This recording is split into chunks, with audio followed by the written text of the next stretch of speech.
Acceleration due to gravity और gravitational constant में difference क्या होते हैं। तो आपको यहाँ पे जी लिखा हुआ और कैपिटल जी लिखा हुआ है, तो एक साइड में स्मॉल जी लिखिए, एक तरफ लिखिए कैपिटल जी। स्मॉल जी क्या चीज है और कैपिटल जी क्या है, इन दोनों में डिफरेंस को समझना है। तो देखिए सबसे पहला डिफरेंस क्या होता है, इनकी डेफिनेशंस क्या होती हैं। स्मॉल जी की डेफिनेशन लिख दीजिए और कैपिटल जी की डेफिनेशन लिख दीजिए।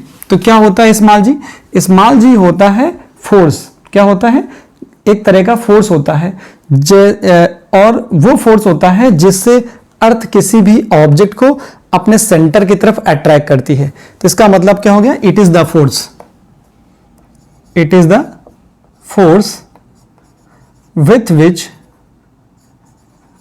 it is the force with which earth attracts, क्या करती है, अर्थ अट्रैक्ट करती है, attracts towards its centre, towards its centre. ये तो डेफिनेशन है किसकी, स्मॉल जी की। स्मॉल जी को क्या बोल रहे हो, एक्सेलरेशन ड्यू टू ग्रेविटी, अभी लिख देंगे। कैपिटल जी क्या होता है, इसको भी डेफिनेशन में दिखाना है आपको। तो पहला पॉइंट जैसे इसका डेफिनेशन में लिखा वैसे इसको भी लिख दीजिए। है क्या, ये मैथमेटिकल डेफिनेशन होती है। लिखा कैसे जाता है, स्मॉल जी कैपिटल जी क्या होता है, ग्रेविटेशनल फोर्स, क्या होता है, ये ग्रेविटेशनल कांस्टेंट होता है। फोर्स अलग चीज है, ग्रेविटेशनल कांस्टेंट अलग चीज है। तो यहां पे लिखा जाएगा gravitational constant, gravitational constant is numerically equal to the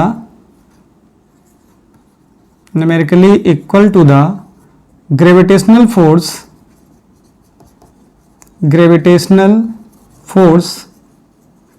between two object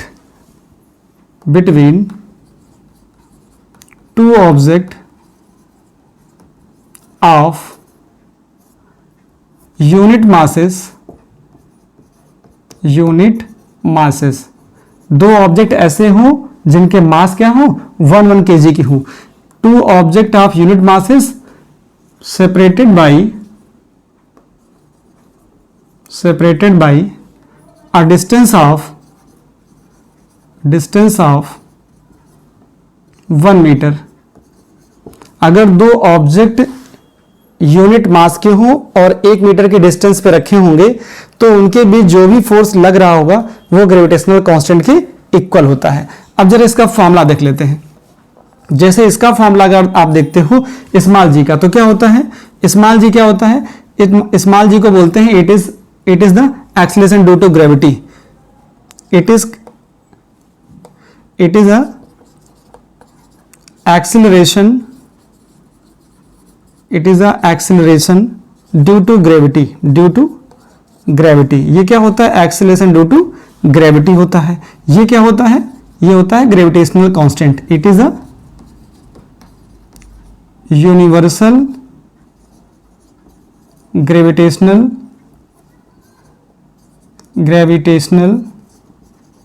constant. ये क्या होता है, it is a universal gravitational constant होता है। इसका भी फॉर्मूला होता है, क्या ले सकते हो, स्मॉल जी इक्वल टू लिखा जाता है GME अपॉन RE स्क्वायर। ये होता है ग्रेविटेशनल कांस्टेंट, ये होता है एक्सीलरेशन ड्यू टू ग्रेविटी का फॉर्मूला। इसमें कैसे लिखोगे आप, यहां पे लिखना है कैपिटल जी। जो कैपिटल जी होता है ये आता है FD square upon M1 M2। कैसे आया ये आता है ग्रेविटेशनल फोर्स के फॉर्मूले से। कैसे, यहां पर लिख सकते हो since F is equal to GM1 M2 upon D square. क्या ले सकते हो, D। तो D क्या होता है बच्चों, जो D होता है डिस्टेंस बिटवीन द मासेस होता है। M1 और M2 के बीच की डिस्टेंस होती है स्मॉल d, वो होती है, और मासेस M1 M2 होते हैं। तो जो इन मासेस के बीच में लगने वाला ग्रेविटेशनल फोर्स है उसका ये फॉर्मूला होता है। यहां से कैपिटल जी आप निकाल सकते हो। अच्छा, अभी देखो 4th नंबर में क्या ले सकते हो, स्मॉल जी कैसी क्वांटिटी है, वेक्टर क्वांटिटी है। क्या है, it is a vector quantity, it is a vector quantity. Difference लिखने हैं आपको, ये वेक्टर क्वांटिटी है, तो ये कैसी क्वांटिटी है, it is a scalar quantity, it is a scalar quantity. ये हो गया डिफरेंस। अब फिफ्थ नंबर में देखो, इसकी यूनिट होती है, इसकी यूनिट कितनी होती है, इसकी एसआई यूनिट क्या होती है, ऐसा बोल सकते हो। एसआई यूनिट क्या होता है, SI unit of small g is, ये होता है मीटर पर सेकेंड स्क्वायर। क्या होता है, मीटर पर सेकेंड स्क्वायर। यहां लिखोगे क्या, इट्स एसआई यूनिट इज, इसकी एसआई यूनिट कैसे निकालोगे, यहां से newton metre square, newton metre square upon kg square. Newton metre square, इसका m1 m2 का हो जाएगा केजी स्क्वायर। ठीक है, इसका केजी, इसका केजी, तो केजी स्क्वायर हो गया। अब 6 नंबर की बात करिए, इसकी वैल्यू कितनी होती है, इसकी वैल्यू कितनी होती है, तो इसकी वैल्यू जरा देखो, value of it's value is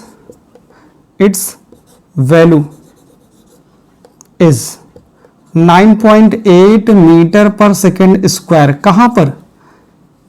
कहां पर, on the surface of earth, on earth surface. इसकी वैल्यू क्या होती है, इट्स वैल्यू इज कितनी, 6.67 10 की power -11 newton metre square upon kg square. कहाँ होती है, हर जगह होती है, इतनी ही वैल्यू हर जगह होती है। क्या होता है, इट्स वैल्यू इज 6.67 10 की power -11 newton metre square upon kg square throughout the universe, through out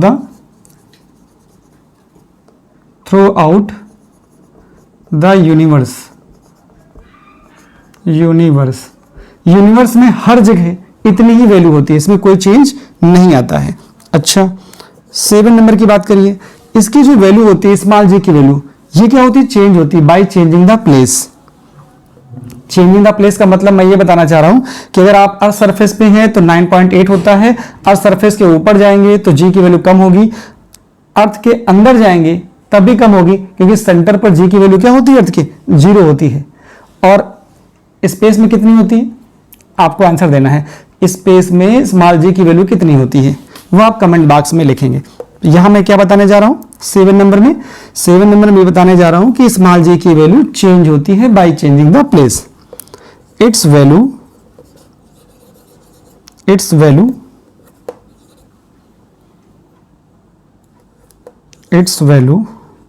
is changing by changing the place। ठीक है, इसकी वैल्यू क्या होती है, इसकी जो वैल्यू होती है वो कांस्टेंट होती है। क्या होती है, इसकी वैल्यू चेंज नहीं होती, it's value does not change, it's value is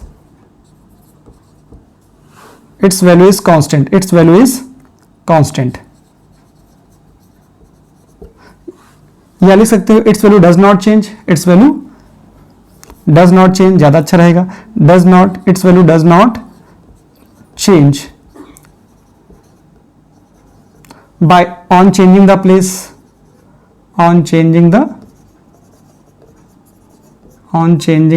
place, place change करने पर इसकी वैल्यू में कोई चेंजेस नहीं आते हैं। तो इस तरह से आप बहुत सारे डिफरेंस देख रहे हो।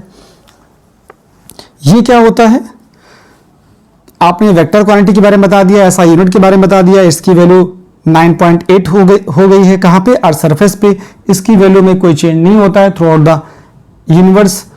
यहां पे क्या लिखा, it's value is changing by changing the place, यहां पे लिख दिया आपने it's value does not change on changing the place.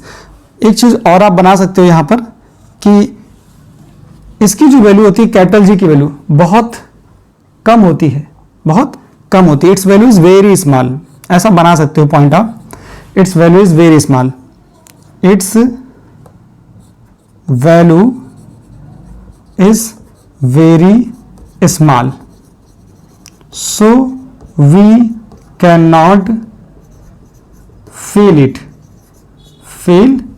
कैसे पता चला, क्योंकि इसकी वैल्यू में जरा देखो, यहां पर देखो 10 की पावर -11 लिखा हुआ है, और 10 की पावर -11 का मतलब क्या होता है, अगर मैं ये डेसिमल पॉइंट इसके 11 टाइम्स पीछे कर दूं, मतलब 11 डिजिट पीछे कर दूं, तो कितना आएगा 0.00000, यहाँ पे 10 टाइम्स के पहले आगे आ जाएगा। इसका मतलब इतना कम फोर्स होगा कि उससे तो एक छोटी सी चींटी भी नहीं हिलने वाली है। इसका मतलब ये फोर्स बहुत ज़्यादा वीक होता है।